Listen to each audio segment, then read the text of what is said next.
It's been a funny few days. We were at the Orkney Folk Festival over the weekend.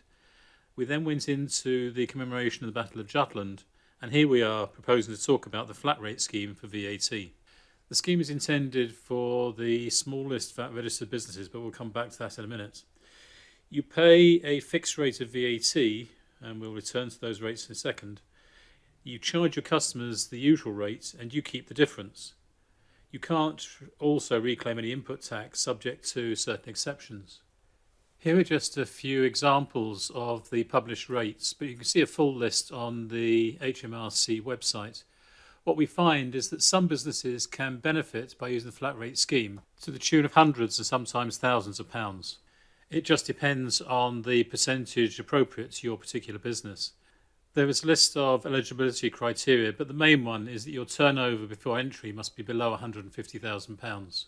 But you can then stay in the scheme until your turnover, as measured on the anniversary of your joining, exceeds £230,000. You also have to make an assessment at the same time whether you expect to exceed £230,000 in the next 12 months. There have been some recent developments in this area, not least that the VAT notice covering this subject has been rewritten. But probably the main one is the reclassification of consultants, which could benefit a significant number of people by as much as £3,000 a year. The change seems quite subtle, but could be quite beneficial. The change has been that previously all consultants were supposed to choose the management consultants category with a flat rate percentage of 14%, but now non-management consultants should use the business services not listed elsewhere category at 12%.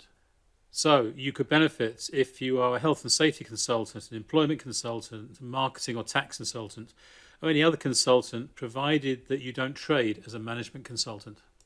So do you think the flat rate scheme might be beneficial to you? Here's a quick test using your last VAT return.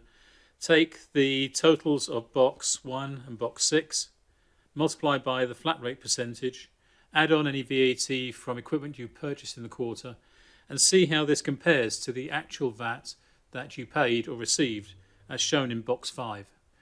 If you would have been better off under the flat rate scheme in that quarter, then maybe the scheme is for you.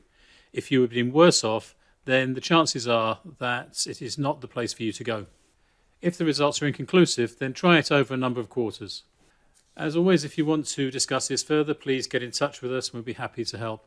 I'm Alan Long from the Long Partnership, making life less taxing.